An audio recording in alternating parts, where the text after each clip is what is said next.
Donc là, j'ai une demi-heure pour vous parler de notre expérience d'Alma. C'est extrêmement court. Une demi-journée peut-être aurait été suffisant pour dresser les grandes lignes. Donc je vais vraiment me limiter à ce que j'estime l'essentiel pour ici, dans un cadre bien précis.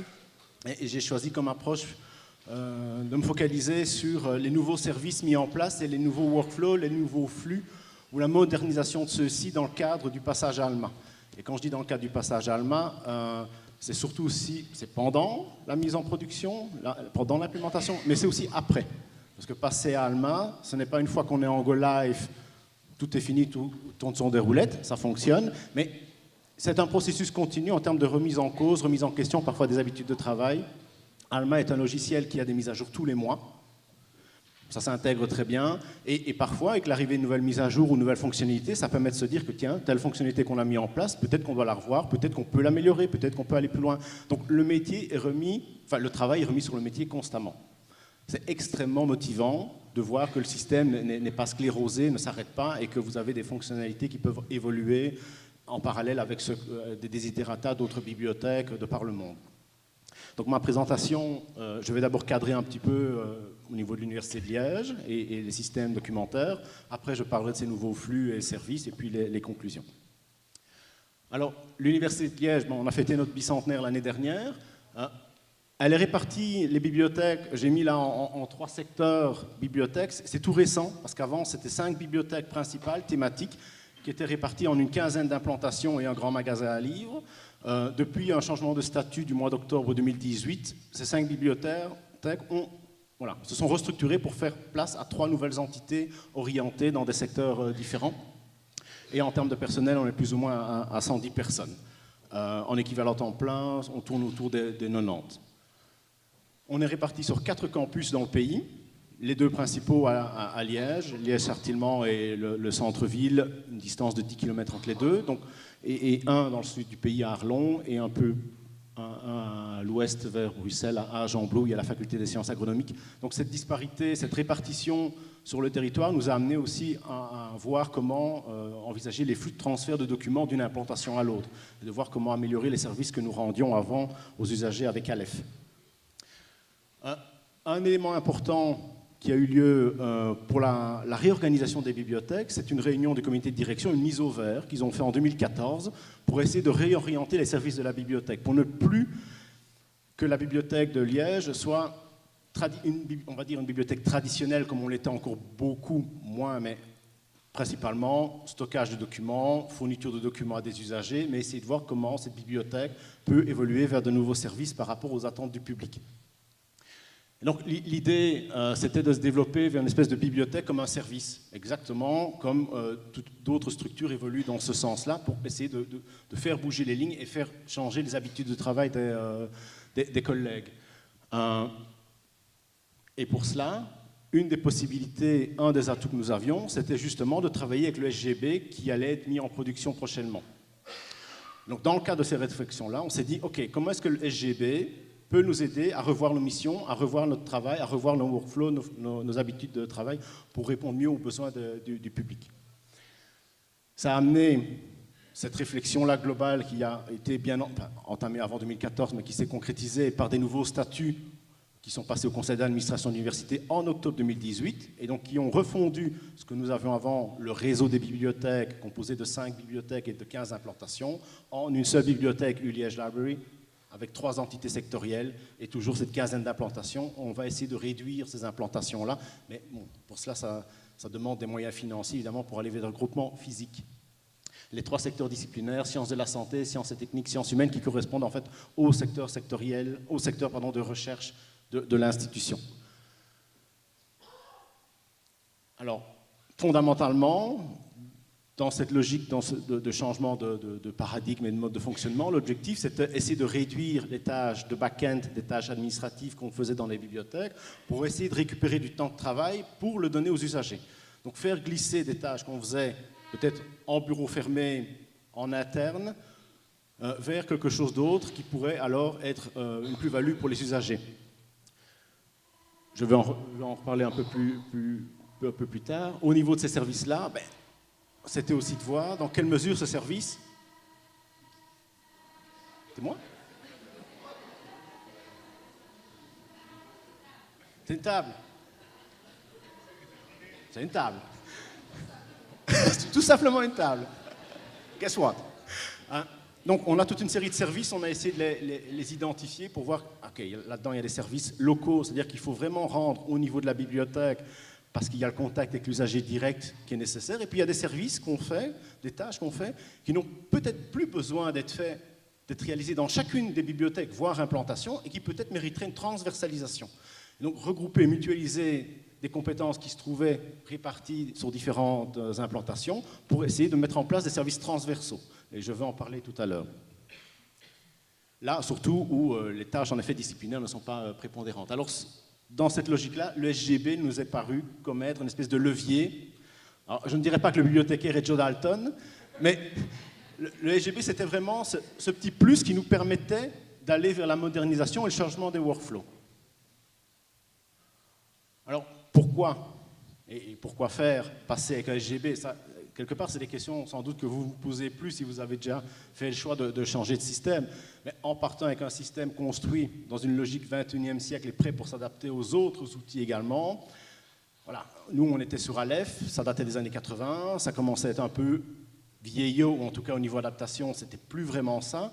Il n'y avait pas beaucoup d'intégration avec SFX possible, en tout cas c'était très limité, on s'était répartis en stylo, etc. On avait vraiment envie d'une autre approche. Par rapport à quelque chose qui s'est dit tout à l'heure, j'ai entendu parler, enfin, on a parlé d'Alma qui était complexe. C'est un adjectif que je n'utiliserai pas pour Alma, je dirais qu'il est complet, qu'on peut faire beaucoup de choses avec, mais que sa maîtrise et son approche, moi je ne dirais pas que c'est complexe. Donc, si ça peut vous rassurer, si certains d'entre vous ont eu peur, moi je vous dis, voilà, il peut aller très loin, et en fonction de la quantité de rôles ou de droits qu'on peut avoir sur Alma, voilà, on peut aller plus loin dans certaines opérations, moins loin, mais rassurez-vous, difficile à appréhender et à maîtriser, il ne l'est pas. Ça demande un peu de temps, mais voilà. Donc, je suis la preuve qu'on peut survivre à une implémentation d'Alma, et j'ai une centaine de collègues qui peuvent en faire autant. L'idée, donc, comme je vous l'ai dit tout à l'heure, à court et moyen et long terme, c'était essayer de mettre plus d'énergie vers des services aux usagers, mettre en place plus de formations, parfois des formations qu'on ne donnait pas encore, sur des thématiques sur lesquelles on n'avait pas le temps de s'investir, mais auxquelles on va vraiment être confronté. C'est sensibiliser beaucoup plus les chercheurs, les jeunes chercheurs, à la publication, aider à la rédaction scientifique, faire attention aux publishers qui sont de nature prédatrice, les prédateurs, l'open access, la bibliométrie, etc. Donc essayer de développer chez nous de nouvelles missions et compétences pour aider les usagers directement dans le cadre des tâches de front-end qu'on peut avoir avec eux.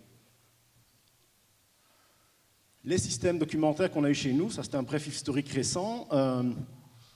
Donc on est passé à Aleph en 2006 avec SFX et moins de 10 ans plus tard, nous passions déjà à Alma en février 2015. Avant cela, nous avions déjà fait le changement de Primo en 2013. Donc en 2013, Primo local sur un serveur de l'institution qui était couplé à Aleph SFX. On utilisait également l'index unique Primo central. Ça a été la grosse révolution pour les usagers. On avait coupé l'opaque Aleph pour être sûr que tout le monde utilise bien Primo. Sinon, on sait bien d'expérience qu'il y a toujours des mécontents qui veulent continuer à utiliser l'opaque Aleph et surtout la recherche avancée parce que c'est la meilleure recherche et le reste, les usagers n'aiment pas. Voilà, coupé, on n'en parle plus. Ça a fait grincer des dents, mais on n'en parle vraiment plus. Voilà. Et donc en 2013, voilà, le gros changement a été la mise en place de Primo pour les usagers. Et puis c'est dit, voilà, maintenant qu'on a fait la révolution pour les usagers en termes d'utilisation d'outils de la recherche, faisons une révolution similaire, mais au niveau du back-end. Donc, modernisons le back-end, essayons d'arrêter de travailler avec des silos Aleph et SFX séparés, et essayons de prendre quelque chose d'intégré. On s'est tourné vers Alma pour une mise en production en 2015. Donc en moins de 10 ans, on a eu trois systèmes de gestion de bibliothèque. Avec Alma, on était dans le cloud Ex Libris. Donc 6 mois pour le projet d'implémentation Alma Primo. C'était serré, c'était intensif, mais il ne fallait pas plus long. Parce que les réserves des gens ont leurs limites, et c'est tellement intensif, surtout pour ceux qui coordonnent les groupes de travail, qui sont très impliqués dans les groupes de travail. C'était pour eux que la tâche était la plus dure. Ce n'est pas pour les collègues qui travaillent nécessairement en bibliothèque que c'était le plus difficile, mais voilà, pour ceux qui coordonnaient, c'était peut-être un peu plus lourd. Un élément peut-être à ne pas négliger dans le cadre de l'implémentation d'Alma, il y a des petits éléments comme ça que je vais sans doute glisser dans ma présentation, c'est que C'est vrai qu'on a dégagé du temps de parole, du temps de parole, surtout du temps de travail. Ils peuvent parler. On a dégagé les directeurs ont dégagé du temps de travail de leurs collaborateurs pour qu'ils s'impliquent dans des groupes de travail. Très bien. Mais il fallait vraiment dégager du temps de travail. Ça veut dire qu'officiellement, ils devaient être détachés pour un jour et demi, voire 2, pour s'investir pleinement dans Alma. Impossible de se dire, je fais partie du groupe de travail acquisition et je continue à faire mon job comme si de rien n'était. Ça, c'est pas possible. Donc on a dû dégager du temps pour ces gens-là. On a dû réduire peut-être certaines priorités au niveau des bibliothèques pour dire, écoutez, tout ce qu'on faisait maintenant avec Alma, il faut peut-être le mettre de côté, ce qui est moins essentiel, pas de nouveaux gros projets de transfert, de collection, etc. On limite. Et les collègues qui n'étaient pas directement impliqués dans les groupes de travail qui travaillent sur Alma ont dû reprendre aussi une partie du travail de ces collègues qui avaient été détachés. Donc, quand je dis que ça a été lourd, c'est vrai que ça a été lourd parfois pour les personnes des groupes de travail qui s'impliquaient, mais c'était aussi lourd pour ceux qui restaient dans l'ombre, qui ne s'impliquaient pas dans le SGB, qui allaient être formés après, mais qui prenaient tout le boulot des autres. Donc ça, il ne fallait pas le négliger dans le cadre du processus d'implémentation, parce que s'ils n'avaient pas fait ça, ça aurait été encore plus difficile à mettre en place. Et comme voilà, 2 implémentations de Primo en 2 ans, ça ne nous suffit pas, on s'est dit qu'on allait encore changer de Primo. On est maintenant lancé dans un nouveau projet de Primo VE.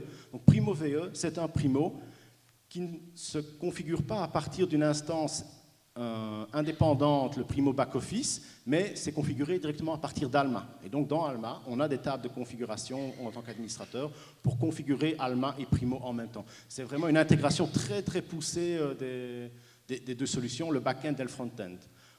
Ça n'offre sans doute, on a commencé le projet il y a 2 semaines, ça n'offre sans doute pas toute la flexibilité qu'on pouvait avoir avec le back-office, mais ça a de beaux avantages. Peut-être que dans le cas de la SLSP et les implémentations Alma Primo, ce sera aussi un système similaire ou pas. Ça, vous verrez.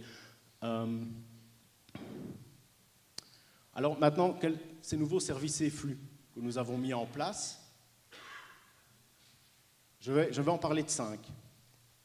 Le pick from shelf, le scan on demand, la transversalisation du PIB. Bon, je crois que c'est comme chez nous, hein, le prêt interbibliothèque, vous employez la même expression qu'en Belgique. J'ai parfois des doutes, mais la transversalisation des acquisitions et la gestion des ressources et métadonnées. Donc ça, ce sont des services qui ont été changés ou mis en place au tout début d'Alma, voire après, parce qu'on a aussi phasé. Ça va être tout vouloir mettre en production au début, tout vouloir être prêt pour tout au début. Comme l'a expliqué tout à l'heure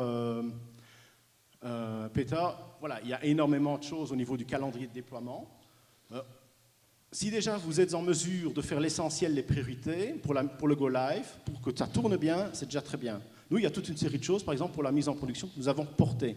Par exemple, pour la mise en production, le Go Live de février 2015, on avait mis en place la création d'usagers, le prêt, le retour de prêt, la gestion des réservations, le PIB, donc et la maîtrise de la recherche dans Alma et aussi du nouveau Primo. Donc toutes ces petites tâches qui sont essentielles pour que l'usager final n'ait pas de mauvaise surprise, pour que lui, le changement d'Alma, en fait, ce soit tout à fait transparent. Il avait déjà été bousculé il y a 2 ans, en 2013, c'est pas pour refaire des changements maintenant majeurs pour lui. Et d'autres tâches, acquisition, gestion des ressources électroniques, maîtrise d'analytics, gestion des trials, gestion des licences, catalographie, création d'items, tout ça, ça a été reporté après. La catalogue, on a commencé à former les collègues 4 semaines après la mise en production. Donc pendant 4 semaines, il n'y a personne qui a fait de la catalogue dans Alma, aucun catalogueur n'est mort, ils ont tous survécu, ils ont fait autre chose en attendant, et il n'y a pas eu de problème, parce que si on avait voulu tout mettre avant le Go Live, on aurait ramassé quelques cadavres, sans doute quelques personnes carbonisées. Voilà, il y a tellement à faire pour bien maîtriser au début qu'il ne faut pas hésiter peut-être à se dire, ok, il y a des choses, on va le faire après. Là, les acquisitions, on n'a pas fait de nouvelles acquisitions avant début avril. Pas de problème, voilà. Alors, le pick from shelf, c'est tout simple. Hein. C'est que un usager via Primo fait une réservation sur un item, et l'item, soit il est mis à disposition à l'accueil de la bibliothèque qui possède l'item s'il le veut, soit il est transféré à une bibliothèque de son choix. Alors, ça existe peut-être chez vous depuis tout un temps, ça je ne sais pas trop. Chez nous, ça n'existait pas. On y avait pensé un petit peu avec Aleph en 2006, et là c'était non, trop de travail, c'est pas pour nous, c'est aux usagers de faire ça. Donc les usagers pouvaient réserver un item et le bouquin restait sur l'étagère, en rayon. réservé à son nom, mais on ne faisait rien. Donc c'était vraiment à peine exploré. Et il n'y avait pas vraiment de... On ne peut pas dire qu'il y a eu consensus ou grande volonté de mettre ce service en place en 2006. 10 ans plus tard, les esprits avaient évolué chez les collègues, on voyait que c'était possible très facilement via Alma de le mettre en place, et là ça a été vraiment une évidence pour tout le monde qu'on allait le mettre en place. Donc, la question de ne pas le mettre en place, c'est absolument pas posée. C'est évident que si un usager réserve un bouquin qui appartient à la bibliothèque A et qui veut l'amener à la bibliothèque B, eh bien, on lui transmet par courrier interne et il est averti automatiquement lorsque le bouquin arrive à disposition pour lui à la bibliothèque B. Il y avait des craintes évidemment en termes de charge de travail, mais quand vous êtes sur Alma, vous êtes un opérateur, vous avez un dashboard avec toute une série de widgets d'aide. Il y en a un notamment qui concerne une barre des tâches. Et ça, en fonction des rôles et des droits que vous avez, vous voyez un peu ce que vous pouvez ou devez faire au niveau d'Alma. Là-dedans, il y en a un qui mentionne des requests et il y en a deux qui sont en pick from shelf. Ça veut dire qu'il y a 2 items à aller chercher en rayon. Et si on clique là-bas, l'opérateur, il voit tout de suite ces 2 items, leur localisation et la code de classement. Et donc n'apparaît que ce qui est pertinent pour la bibliothèque de l'opérateur, là où il se trouve ici et maintenant. Il va les chercher, il fait scan dans Alma, on lui dit que ça doit être peut-être transféré dans une autre bibliothèque. Dès que ça arrive, l'usager est averti par email ou par SMS que le bouquin est là, l'attend pour 7 jours ou ce que vous voulez comme durée de jour. Et voilà. Et tout le monde est content.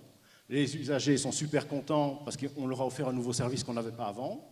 Le personnel, un petit peu, bon, on se dit, est-ce qu'il y a des charges de travail? Il n'y en a pas vraiment eu. Ils étaient emballés à l'idée de rendre ce service-là aux usagers. À la rigueur, si on pouvait même mettre dans les avis qui sont adressés par email aux lecteurs qu'ils ont été servis par tel et tel collègue, je pense qu'ils apprécieraient. Techniquement, ce n'est pas faisable, mais voilà, ça pourrait être sympa aussi de mettre « Vous avez été servi par Luc Tartampion », parce que là, ça crée aussi du lien au niveau du relationnel. Un autre service qu'on a mis en place, mais là un peu plus tard, c'est le Scan on Demand, qui existait un peu chez nous, mais pas de façon centralisée et uniquement dans une bibliothèque, et qui était payant. Donc voilà, on a un usager qui peut faire une demande via Primo d'un item.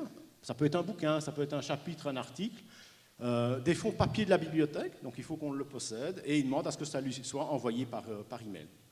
Eh ben, voilà, on a vu que le système existait, on a fait une analyse comment ça se passait concrètement côté Alma. On a fait aussi une petite étude juridique pour voir dans quelle mesure avec le droit d'auteur on n'avait pas de mauvaise surprise. Ok, on peut le faire dans le cadre de la recherche et de l'enseignement, il y a une exception, donc on peut faire ce type d'opération-là. On avait une grosse inquiétude, c'était s'il y avait une charge de travail éventuelle au niveau des opérateurs qui allaient traiter là-dessus, s'il n'y allait pas y avoir des abus. Donc on s'est dit, on va faire une phase pilote. Et on a fait une phase pilote de 10 mois, de mars 2006 à fin décembre, mais uniquement proposée aux membres du personnel, donc plus ou moins 4000 personnes, uniquement de la numérisation partielle. Donc pas des bouquins dans leur intégralité, uniquement des chapitres, un chapitre, peut-être 2, un article de périodique. Maximum 3 demandes simultanées. Ça, c'était pour éviter aussi des listes de 15 demandes par une même personne. Dès que la demande est traitée, il y a place pour créer une nouvelle. Pas de souci. Le service est gratuit. C'était une vraie question qu'on s'est posée. Est-ce qu'on fait un service gratuit ou payant, comme le faisait avant une autre bibliothèque? Pour nous, ça nous semblait important de l'avoir gratuit parce que c'était une plus-value, un nouveau service qu'on voulait donner aux usagers et pas se lancer, alors parce que si c'est payant, il y a toute une procédure administrative derrière pour être sûr qu'on paye, etc., qu'on met l'amende. Vous êtes bloqué, vous n'avez pas payé vos 3 €, donc ce n'était pas vraiment le but non plus. Et pas de processus d'approbation. Alma permet d'avoir un processus d'approbation. Ça peut être pratique, par exemple, si on a une demande de numérisation complète d'un bouquin. Dans ce cas-ci, comme c'était que des chapitres, voilà, il n'y a personne qui peut dire « oui, je t'autorise à demander la numérisation de tel article, tu peux ». Non, il n'y a pas de raison. Et les scans, dans le cadre du processus, je me retire parce que j'avais l'impression de rentrer derrière. Mais c'est plus facile pour se retourner. Donc je vais faire pour un mieux. Et les scans sont chargés sur Alma. Donc tout le workflow se fait sur Alma. Et dès que l'opérateur a cliqué sur le bouton Done, voilà, la demande est finalisée, un mail est envoyé à l'usager. Avant, c'était que la pièce en annexe. Mais avec une release, on est parvenu à mettre non plus la pièce accessible en annexe, mais bien accessible via un lien de téléchargement. Ce qui est beaucoup mieux parce qu'au lieu d'envoyer des mails de 7, 8, 10 mégas, on envoie un mail de 25 kilooctets avec un lien de téléchargement pour le document numérisé. S'il y en a plusieurs, c'est un dossier zip qui est créé automatiquement par le système. La pièce peut être téléchargée jusque 100 fois. On la garde sur le système pendant 90 jours. Et en plus, il n'y a que le demandeur qui a accès. Donc il ne peut même pas forwarder à des tiers. C'est vraiment pour lui qui a demandé. Donc au niveau du respect du droit d'auteur, on est très très bien pour ça. Et donc, suite à cette phase pilote, on a présenté les résultats au niveau du comité de direction. On avait fait une petite enquête. Chaque fois que les gens recevaient un mail, on leur demandait de répondre aussi une enquête. Globalement, une très très bonne, très très grosse satisfaction par rapport au service, le fait qu'il soit gratuit, rapide et relativement de bonne qualité. Comme c'était un service gratuit et qu'on essayait de faire rapide, donc allez, 24 heures, 48 heures maximum s'il n'y a pas de problème, mais souvent beaucoup moins, les gens n'étaient pas non plus très demandeurs d'avoir nécessairement une qualité tip-top. On essaie de ne pas envoyer non plus des documents illisibles, ce n'est pas l'objectif, mais voilà, on peut se permettre d'aller parfois vite dans la numérisation des documents. Et donc, on n'a pas constaté d'abus de personnes qui essaient de faire plus, on n'a pas constaté de problèmes particuliers ni de charge de travail au niveau des opérateurs, qui étaient même très contents d'avoir ce nouveau service chez les collègues. Et donc, voilà, on a fait un rapport et on a conseillé au comité de direction d'étendre le service aux étudiants de master, donc ceux qui sont avec Bologne en 4-5e année d'études. Ça a été approuvé. On continuait comme ça, sauf que voilà, pour les étudiants de master, il y a peut-être une petite limite complémentaire qui a été introduite, mais vraiment périphérique. Et on a refait une petite étude sur l'usage qui avait été fait après l'ouverture du service aux étudiants de master. Et sur base de ça, le comité de direction a récemment décidé de l'ouvrir également aux étudiants bacheliers, donc des 3 premières années d'études du cycle. Donc maintenant, le service est opérationnel et accessible à tout le monde. Les 2 rapports dont je vous parlais, si ça vous intéresse, ils sont téléchargeables via le lien ici, la phase pilote de 2006 et alors le rapport complémentaire qui a permis l'ouverture aux étudiants de bachelier. Si on regarde le nombre de demandes, en 2 ans et demi d'utilisation du service, on ne peut pas dire qu'on a été écrasé de demandes. Donc il n'y a pas un seul mois où on arrive à 120 demandes. Il y a des pics, il en refait un peu de promotion. Ça descend pendant les vacances. Donc voilà, on a des comportements tout à fait normaux, vraiment pas d'abus au niveau de la communauté universitaire. Le 3e service, et là c'est plutôt une modernisation, ce n'est pas un nouveau service, c'est relatif au prêt interbibliothèque. Ce qu'on a voulu faire, c'était une mutualisation du PIB. Alors, ça s'est fait en plusieurs étapes. Qu'est-ce qu'on avait avant le passage à Alma ? Je vous ai dit, on avait 5 bibliothèques réparties sur 15 implantations. Et de 2004 à 2015, on avait 8 plateformes du PIB. Donc, toutes les bibliothèques n'en avaient pas une, mais voilà, il y en avait beaucoup qui avaient quand même une plateforme de service de prêt interbibliothèque avec en tout 15 opérateurs qui travaillaient dessus. Ce n'est pas 15 temps plein, hein, mais voilà, 15 personnes impliquées là-dedans. Dans le passage à Alma en 2015, on a décidé de réduire de 8 vers 5, soit le nombre de bibliothèques qui existaient à l'époque. On a aussi réduit le nombre d'opérateurs concernés. Pour ça, c'est assez facile parce qu'une bibliothèque qui existe dans Alma peut être configurée, activée comme étant une resource sharing library, ça veut dire une bibliothèque de PIB. Ça se fait très facilement. On en a profité pour aller vers plus de simplification et de standardisation des pratiques. Ce qu'on avait constaté, et ça c'était bien, c'est qu'il y avait une certaine liberté d'autonomie au niveau des 5 plateformes, mais quand même parfois une espèce d'orientation disciplinaire des plateformes. Il est arrivé par exemple qu'une plateforme, voilà, entre les plateformes sciences, techniques, médecine et les plateformes plutôt sciences humaines, sociales, qu'une plateforme de STM annule une demande de PIB pour un document qui concernait la littérature flamande du 19e, écrit en italien. Il avait annulé la demande. Et quand on a parlé à l'opérateur, pourquoi tu fais cela, je ne me sens pas habilité à commander ça, ce n'est pas vraiment dans mon domaine. On ne te demande pas de lire le document, on te demande de l'envoyer à la personne qui l'a demandé. Oui, mais je me dis que peut-être il faudrait faire la demande, que c'est plutôt l'autre plateforme qui devrait le faire, ils connaissent mieux, ils sont plus habitués. Oui, mais dans la demande, on t'indiquait la pagination, quelle bibliothèque possède le document, quelle est la cote de classement, l'état de collection, il y avait toutes les infos. Oui, mais quand même... Voilà, ça aurait été en bulgare, il n'aurait rien compris, il l'aurait traité, mais voilà, là c'était en italien, il avait compris le titre et donc il ne se sentait pas à même de le faire. Voilà, clairement c'était un biais qui nous semblait devoir être corrigé. Pourquoi cette limite au niveau de la discipline ? Alors ça c'était l'étape 1, mais dans l'étape 2, donc cette répartition, des bibliothèques de PIB, 5 bibliothèques avec différents opérateurs. Il y avait une bibliothèque avec un seul opérateur, d'autres qui en avaient 2, une qui en avait 3. Ce n'est pas parce qu'il y en avait 3 qu'ils avaient nécessairement plus de travail qu'une bibliothèque qui en avait 2. Juste que 3 personnes travaillaient dessus. Mais ils y consacraient moins de temps parce qu'ils étaient 3. Et donc parfois, ils avaient même des problèmes de communication entre eux.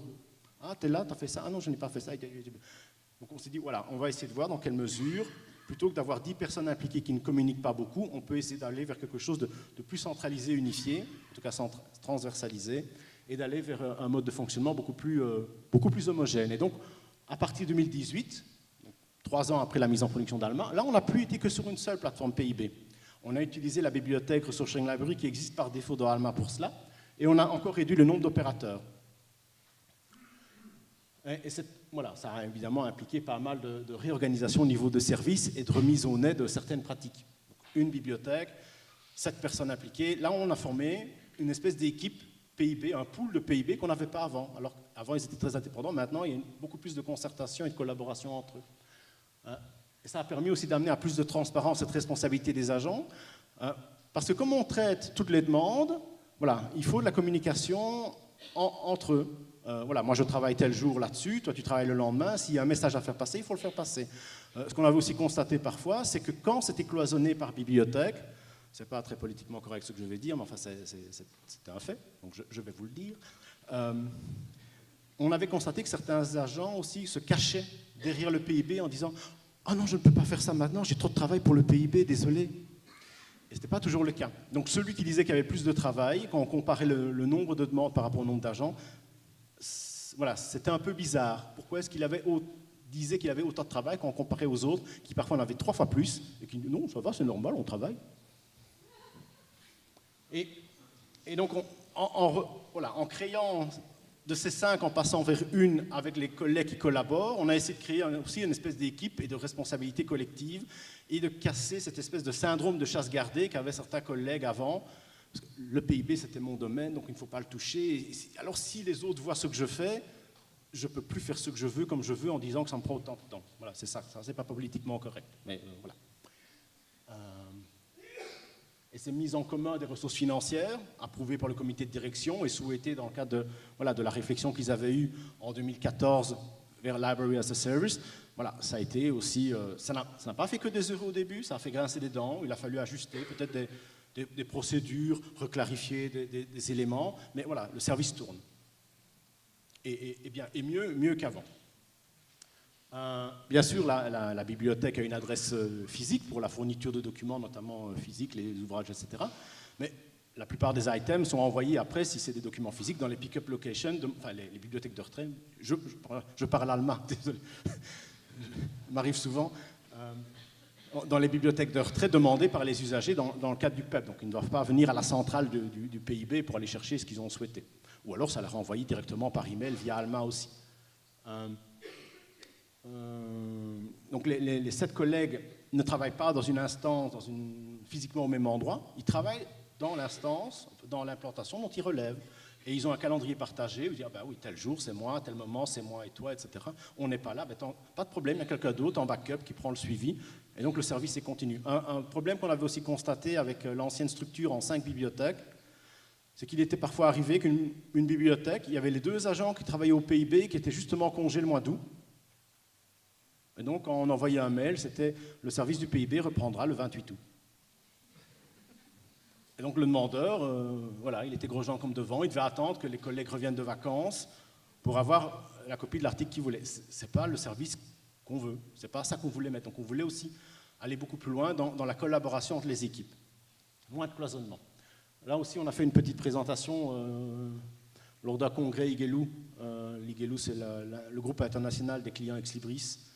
C'était à Prague pour expliquer notre procédure de passer de 5 bibliothèques de PIB à une seule et les problèmes qu'on a rencontrés. Donc là, c'est vraiment une petite synthèse que je vous ai présentée.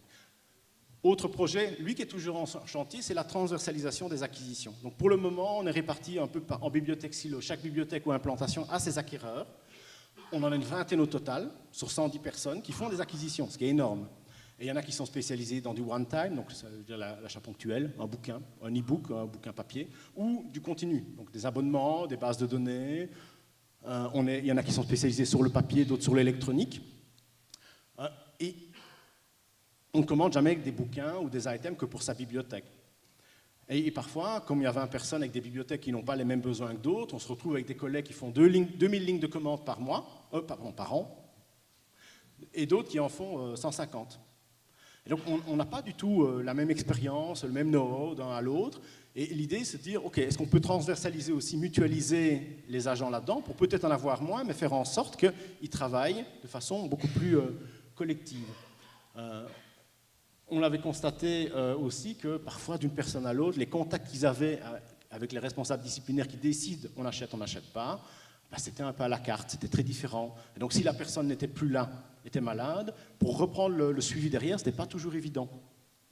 Et ce qu'on a constaté aussi, c'est que malgré les consignes et les conseils donnés au tout début de ne plus imprimer des bons de commande, de ne plus imprimer des copies de factures, de ne plus stocker dans des fardes, enfin dans des classeurs, les duplicata, les copies, etc., ils continuent à le faire parfois.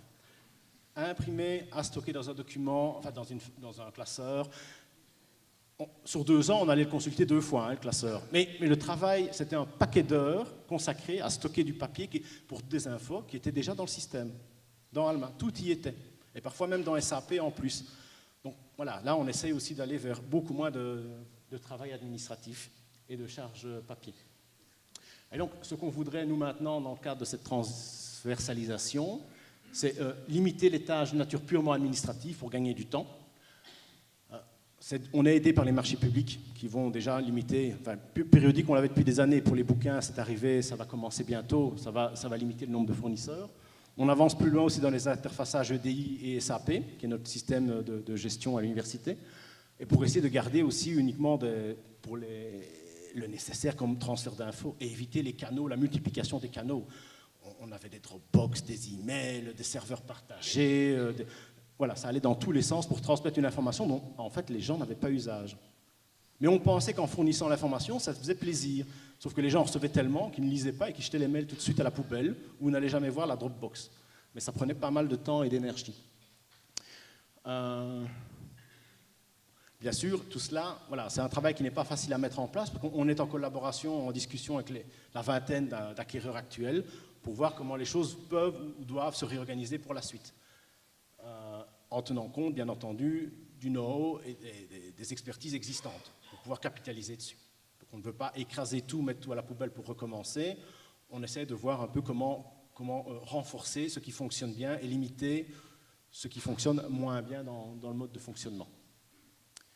Le dernier élément sur lequel je veux un petit peu parler, pas beaucoup, parce que ce n'est pas le domaine que je connais le mieux au niveau d'Alma, c'est la gestion des ressources et métadonnées.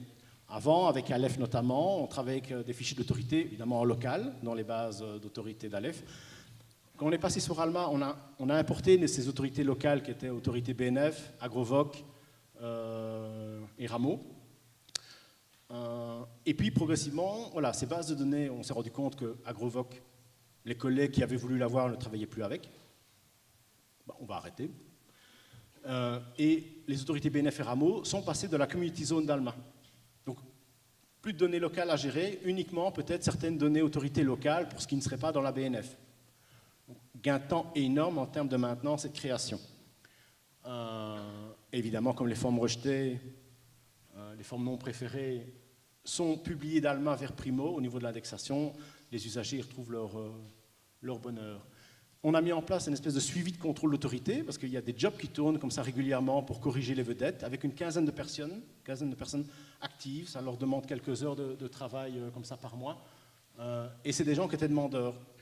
C'était des catalogueurs qui aimaient bien faire ça, qui souhaitaient peut-être, qui ne le faisaient pas, mais qui souhaitaient peut-être aller plus loin dans ce type de traitement-là.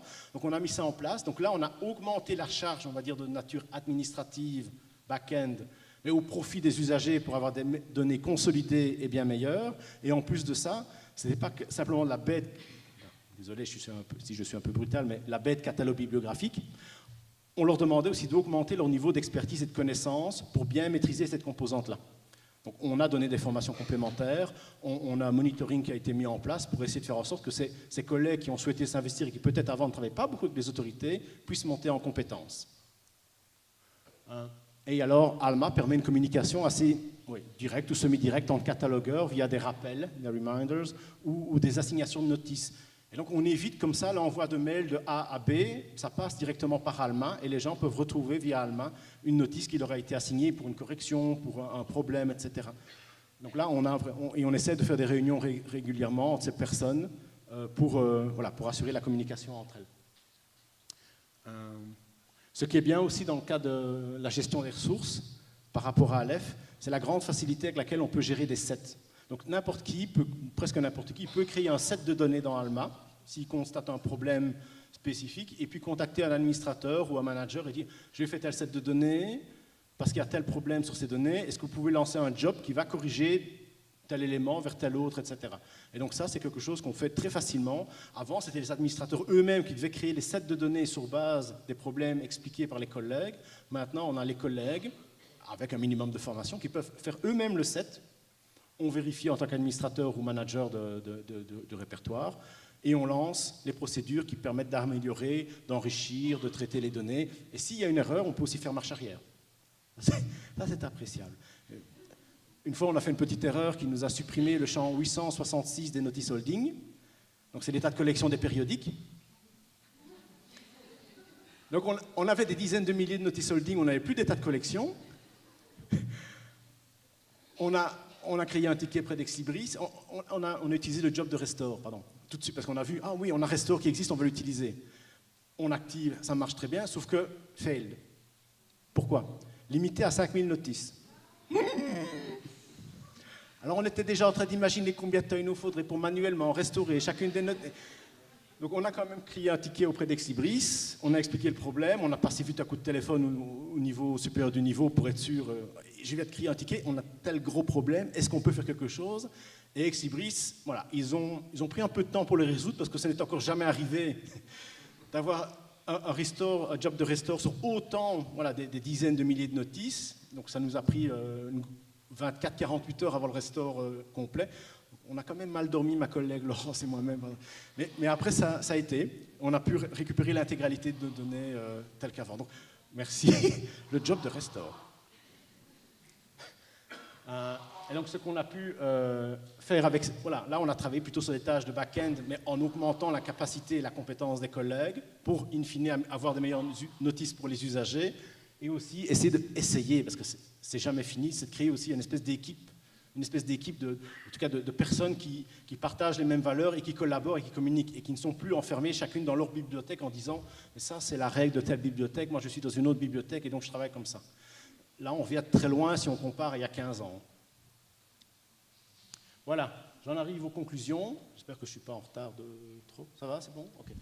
On a pris du retard au début, en fait. Mais... Quoi Non, allez-y, c'est très bien. Non, on a pris du retard au début pour commencer, mais tout va bien. Voilà, si ça va. Donc, voilà, je pense que dans le cas d'un projet comme le passage à Alma, il faut garder à l'esprit qu'il faut aller vers une modernisation de l'outil, des services, de ce qu'on peut faire avec. Si c'est pour faire avec Alma ce que vous faites déjà avec votre SIGB, en gardant les procédures et workflows que vous avez avec votre SIGB, ça ne vaut pas la peine. Restez sur votre SIGB, parce que vous allez aller droit dans le mur. Quand on travaille avec un système comme Alma, je crois que la première chose à faire, et je crois que c'est clair pour les collègues de la SLSP, parce que Exlibris communique bien là-dessus, voilà, c'est de comprendre la logique du système. Comment il fonctionne, quelles sont ses grandes valeurs, qu'est-ce qui permet et sur base de quoi. Il y a des éléments clés au niveau d'Alma, par exemple les locations, donc ce qu'on a en marque en $852C. Si vous connaissez Aleph, les Z39 Collection, cette information-là, par exemple, elle est essentielle pour bien travailler dans Alma au niveau du fulfillment, des règles de prêt, etc. C'est un truc essentiel. Donc s'il en manque, c'est ce que disait tout à l'heure Peter, voilà, il faut préparer les données peut-être pour enrichir, pour compléter. Je pense que la première chose à faire, c'est vraiment comprendre la logique du système. Et sur base de ça, une fois qu'on a fait le topo de ces workflows, qui peut prendre du temps parce qu'il faut contacter beaucoup de collègues, beaucoup de bibliothèques et confronter tout ça, voilà, on sait bien qu'on ne peut pas faire rentrer les workflows actuels dans Alma. Si vous essayez, voilà, ça ne va pas aller. Il y a des bibliothèques qui ont essayé, et à un moment donné, Alma étant un système qui évolue tous les mois avec des releases, vous pouvez peut-être bénéficier, je veux dire, entre guillemets, d'une faille, d'un mode de fonctionnement qui apparaît fonctionner très bien, mais en fait, vous avez un peu perverti le système, vous l'avez contourné. Une release arrive, l'entourloupe que vous avez trouvé pour fonctionner comme vous vouliez, paf, fini, ça ne fonctionne plus. Et donc, si vous ne respectez pas la logique du système et comment lui fonctionne, vous allez simplement passer beaucoup de temps à essayer de le torturer et vous n'y arriverez pas. In fine, vous n'y arriverez pas. Et donc, mettre à plat les workflows, ne pas hésiter à simplifier pas mal de procédures, on a simplifié pas mal de règles de prêt, qui parfois n'avaient aucune raison d'être, sauf une raison historique, mais en fait tout le monde s'en fout. On essaie de simplifier pour avoir un truc qui soit facile à lire pour tout le monde, par le système, par les collègues, et on en profite pour essayer d'aller vers plus de simplification et de modernisation. Le but, c'est améliorer pour nous, c'était vraiment ça les tâches de back-end, les simplifier pour libérer du temps pour le front-end. Le management, je n'ai pas trop parlé ici dans ma présentation parce que c'est vrai que c'est plutôt quelque chose dans l'implémentation. C'est essentiel que le management soit dans le projet. Donc les directeurs, peut-être pas tous les directeurs, je ne sais pas combien vous pouvez en avoir, mais nous par exemple dans l'implémentation, le directeur général était présent dans toutes les réunions hebdomadaires du comité de pilotage. Il était membre du comité de pilotage. Il était là tous les jeudis matins de 9 à 12, c'était dans son agenda, il n'en a raté aucune pendant 6 mois. Et même après. Et même maintenant qu'on continue à avoir une réunion de project team tous les mois, tous les 2 mois, il est là aussi. Pourquoi ? Pourquoi c'est essentiel d'avoir un ou des directeurs dans le comité de pilotage ?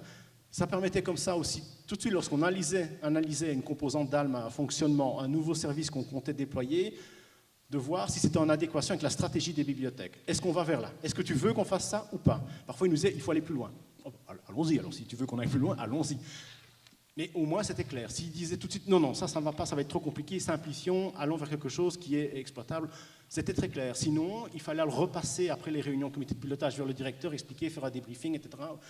Et il ne comprenait pas non plus tout ce qui se passait. Évidemment, il ne lisait pas la documentation, il n'a pas le temps, mais on devait, nous, en tant que coordinateur et coordinateur de groupe de travail, membres du comité de pilotage, faire en sorte que le directeur général comprenne.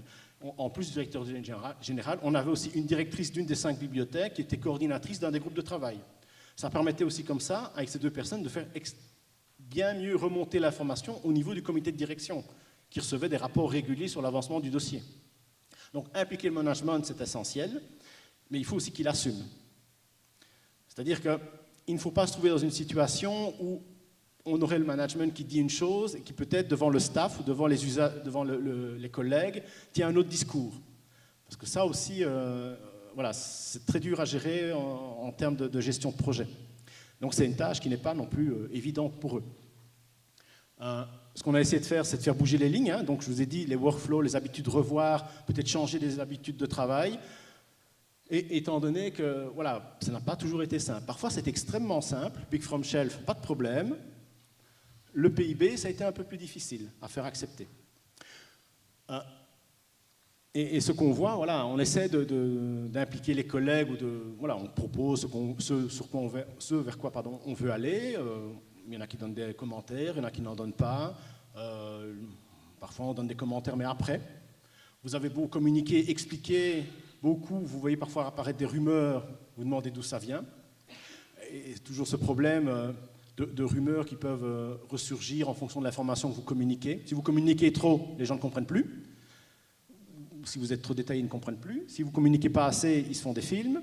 Donc il faut trouver un juste milieu avec peut-être des discours qui ont le même contenu au niveau sémantique, mais peut-être aller parfois plus dans le détail avec certains qu'avec d'autres.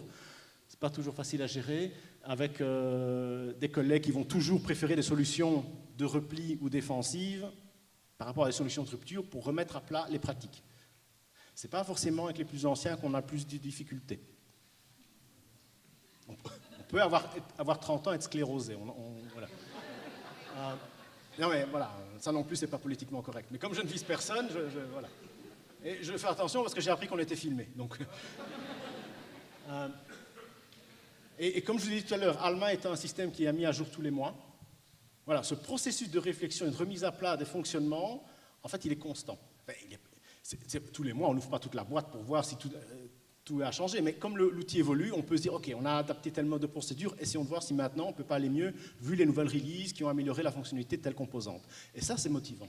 Ça prend du temps, mais c'est super motivant. Moi, en tant qu'administrateur, j'ai passé beaucoup de moins de temps à administrer, comme je le faisais avant, à l'FSFX, sur des aspects purement techniques, migration, etc., pour aller beaucoup plus vers moderniser, changer de mode de fonctionnement, paramétrer quelque chose pour aller vers plus d'efficacité pour les collègues et les usagers. Et ça, c'est extrêmement motivant. Voilà. je crois que c'est un peu tout, en essayant d'utiliser Alma comme une espèce de levier pour moderniser, et pas comme une excuse en disant « on ne peut pas faire autrement hein. ». C'est Alma qui dit ça. Hein, voilà. Ça passe pas bien. Ça passe pas bien. Donc, essayez d'avoir une approche beaucoup plus positive et dynamique de l'outil. Je vous remercie.